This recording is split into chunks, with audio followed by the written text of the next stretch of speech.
waaw man maa ngi tudd Serigne Diop Baye Fall. waaw. bi tey def sow bu rëy ndax mën nga wax sa mbégte par rapport au festival Salam. waaw festival bi dama ci am mbégte bu rëy waaye it mbégte bi ma ci am dañ cee war a sant te sant gi ñu ciy sant dañuy sant ki nga xam ne moo jiite mbir mi muy sunu ministre di sunu lépp muy Youssou Ndour ndax lii dafa am solo ci Sénégal ndax dëkkub diine la tey dañ cee war a fësal diine ji ba mu fës li nga xam ne nag moo ñu ci neex ñun jàngkat yi bëri na fi télé bu leen neexoon ñu ne dañuy def ni seeni morom mais initiative bi dafa am solo maanaam waaw kon nag ñun kontaan dañ ci am daal bu baax mënuñu ko biral lépp mais li ci kanam daal rawul ci bët groupe Futurs Médias nag li ngeen bëgg yéen a ko xam yàlla na ko Seydina Mouhamed mi moom bis bi defal lu kawe seen jot waaw. mën ngay wax tuuti si sa parcours kañ nga ko tàmbalee ci liggéey. waaw man maa ngi tàmbalee wooy boobu c'était en 1999 boobu maa ngi def CM2 waaw mën naa ne sax moo yàq sama njàng ndax boobu dama doon nekk ci cant gi sax sunu waa kër di ma wër fun ma fekk ci biir cant gi jàpp dóor mais nag dama ci amul gëm-gëm ak pas-pas waaw actuellement ñu ngi ci suñu ñetteelu album def na ñaari clip te ñu ngi préparé une troisième clip boo xam ne war nañ koo fësal fii ak fan yu néew waaw moo tax ne ñu ngi gën a liggéeyaat ñu ngi ñaan yàlla sunu borom même moom kattan tey kattanal doomu aadama mu kattanal ba li ñu bëgg lépp yàlla sunu borom dimbali ñu ci daal. premier album bi kañ la. premier album bi c'était en 2006 waaw. ñu ngi ko tuddee woon Maam Bamba jërëjëf Maam Bamba jërëjëf. clip bi génn nga ñaari clip. waaw génn nañ ñaari clip. bu mujjee bi kañ la. bu mujjee bi ñu ngi ko clip bi mujjee bi ñu ngi ko génne en 2012 waaw woo ci yonent bi.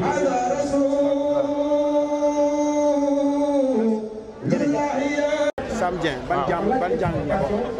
man maa ngi bokk ci jàngu jamaatu nasri tarixatil xaadiriya bu Cheikh na Cheikh Abdoul Aziz ul Cheikh Talib bu xalifa Cheikh na Cheikh Saad. waaw festival Salam tey ñëw na fii nga xamante ne mooy Thiès ban mbégte nga am. mbégte bi ma ci am bari na ndaxte organisé nañ loo xam ne lii loolu la yàlla bëgg yonent bi sallallahu alayhi wa sallam loolu la bëgg ndaxte di mbooloo kenn mënu ci wut jàmm te du dangaa topp Seydina Mohamed sallallahu alayhi wa sallam yonent bi sallallahu alayhi wa sallam mooy jàmm kon suñ organisé festival bu mel nii daf moom moo mën a woote jàmm parce que lim digle suñ ko toppee rek jàmm parce que diine islam amul violence te ki nga xam ne moo ko initié muy Youssou Ndour dafa def li nga xam ne yonent bi sallallahu alayhi wa sallam dafa wax ne man akrama aliman faqad akramani wa man akramani faqad akrama allahu wa man akrama allahu laysa jasaahu ilal jannati ku teral borom xam-xam teral nga ma te ku ma teral nga yàlla te ku teral yàlla dara du fayam lu aljanna kon suñu organisé lu mel nii lii moo mën a indi jàmm ci réew. est-ce que ndax mbégte na ci le fait que yow bokk ci ñoo xamante ne ñoo yegg ci projet bi tey. mbégte na ci parce que sama kër gi ma bokk mooy kër Seydina Mohamed sallallahu alayhi wa sallam kon luy woote dama bokk Seydina Mohamed sallallahu alayhi wa sallam daf may yokk mbégte sama xol fees na del ci mbégte bi ma am ci yéeg ci kaw plateau bi tey.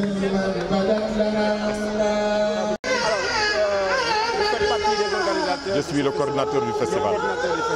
Alors on peut savoir le pourquoi du choix de Thiès. Le choix de Thiès pour deux raisons. La première raison, c'est que le festival ne doit pas s'arrêter à Dakar tout simplement. La deuxième raison, c'est que Thiès était une région pilote. Décentralisation pour décentralisation, c'est la première région qui a accueilli la décentralisation administrative et territoriale. Et pour nous, ça nous a permis de venir à Thiès pour tester un peu notre maîtrise de l'organisation en dehors de Dakar et ensuite jauger l'adhésion du public thiessois par rapport à ça et ensuite tirer expérience de Thiès pour pouvoir s'étendre au niveau des autres régions. Ça, c'est la raison profonde. Parce qu'il faut aller, un festival ne s'arrête pas à Dakar. Dakar n'est pas Sénégal. Pour tendre vers un festival Sénégal, il faut aller dans les autres régions. Et pour aller dans les autres régions, Thiès étant la capitale régionale la plus proche, nous aussi pour nous c'est une zone test, c'est une région test pour nous, de mesurer un peu l'adhésion du public, mais aussi sur le plan organisation, d'éviter certains couacs et de pouvoir maîtriser certaines difficultés qui peuvent surgir. Et après évaluation, revoir comment on va maintenant élargir au niveau des autres régions. Vous avez parlé de jauger vous avez parlé aussi d'adhésion du public. Est-ce que l'on peut dire que vraiment le résultat est escompté? Mais le résultat est plus que probant.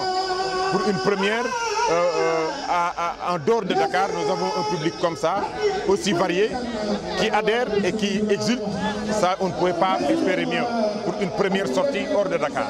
Je crois que ça a été au-delà même de nos attentes par rapport à tout ce que nous avons prévu. Mais maintenant, ce qu'il nous faut, c'est essayer à partir de l'expérience de Thiès, évaluer ce qu'on a fait ici et ce qu'on fera demain pour pouvoir en tirer les conséquences, apporter des correctifs et ensuite aller vers d'autres régions. Merci. Alors gan mi tey festival Salam ñëw na fi nga xamante ne mooy Thiès yow bokk nga ci ñoo xamante ne ñoo xam ci projet programme yi si loolu moom ban appel ngay wax loo xamante ne ci jëm si ñoo xamante ne ay imam nekk fii ci Dakar rawatina ñu nekk ci Thiès. xanaa rek di am mbégte ci site bu mag bii nga xam ni dañ ko initié mu bokk ci GFM ngeen di liggéey bu rëy di liggéey bu rafet tey na ngeen ñëw fekk suñu nag fii ci Thiès te dëkk bii nga ñëw day dëkku lislaam dëkk bii nga ñëw waa kër Cheikh Al Thiénaba mi ngi fi dëkk bii nga ñëw waa kër Amari Ndaak ñi ngi fi dëkk bii nga ñëw waa kër Ablaye Yaqin ñi ngi fi dëkk bii nga ñëw waa kër Abdoul Aziz Aïdara ñi ngi fi dëkk bii nga ñëw Baye Fall fii la ñu samp ñu transporté nag yaa salaam tànn benn région muy région de Thiès ñu indi ko fii ci région bi mu nekk nag initiative bu rëy boo xam ne ni ki ko initié c'est un grand visionnaire ba moo tàmbali nii Cheikh Thierno Ndiaye mii El Hadj Amadou Mbaye Garmi ñun la woo ne dajale leen jàngkat yëpp ñu dajale jàngkat yi mu jël émission bu ñu naan na biir émission bi ci la noo woo jàngkat yi comme yi ñuy def rek ñu def clip ñu koy teg di ci may ay dix bi ma ko wax dëgg-dëgg man sama xalaat ak siwul woon fii moo tax ma ne ki xalaat bii du ko ndaw ki xalaat bii noo ki ministre conseiller du cuune tey loolu tey moo jur tey festival mag bi nga xam ne tey moo yaa salaam nga xam ne tey war nañ ko transporter war nañ ko génne réew mi war na dem bitim réew loolu moo lay wane daal dëgg-dëgg tey ku ñëw tey fii ci place de France li nga xam ne daal dëgg-dëgg daal yaa salaam daal ci koor gi dëgg-dëgg nekk na loo xam ne lii lu réeré maa ngi bég ci yéen ak di kontaan ci yéen ak nag di ko ñaanal yàlla guddal fanam ak sàmm ko nag ndax dëgg-dëgg am na xalaat am na xalaat ci am na initiative ndax lii cuune mënu ko kontaan naa ci yow waa GFM kontaan naa ci yéen maa ngi leen di ñaanal bu baax a baax ndax lii tubaarkàlla ñu dénk sama xarit bi Fall dëgg-dëgg Arona kooku moom mooy président ci habitat bi man maa ci toog moom sama xarit la bu yàgg maa ngi ko ndokk di ko ñaanal jàmm boo ko nag na ko yëkkatiwaat nag. Assister à ce festival Salam, une première organisation au niveau de Thiès. Merci beaucoup. Je suis aujourd'hui très honoré de participer à cette première édition du festival Salam qui se déroule du 2 au 11 juillet 2015 et que cette journée, je dirais, cette soirée du 10 juillet a été consacrée à la ville de Thiès. En tant que natif de cette ville d'abord, et aussi représentant des populations, nous sommes très honorés de venir participer à ce festival à côté de notre frère, de notre ami, le président Youssou Ndour, je dirais le ministre Youssou Ndour, qui a été l'initiateur de ce projet, parrainé par son excellence le président Macky Sall, mais aussi le roi Mohamed VI, qui est vraiment une grande première. Nous, en tout tout cas, en tant que Thiessois, nous mesurons quand même la portée de cet événement. Nous sommes aussi très reconnaissants à l'endroit de Youssou Ndour qui a bien voulu organiser ce festival ici au niveau de Thiès. En tout cas, nous sommes aujourd'hui très honorés, je l'ai dit tout à l'heure, mais aussi nous profitons de cette occasion pour dire à toutes les Thiessoises et à tous les Thiessois que nous leur souhaitons un bon mois de Ramadan. Et ces genres de manifestations sont importants dans une ville comme Thiès.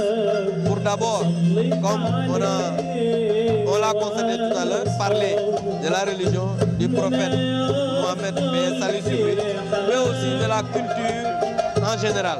Donc je suis vraiment très honoré de venir participer à ça. Ça a été vraiment une très belle manifestation.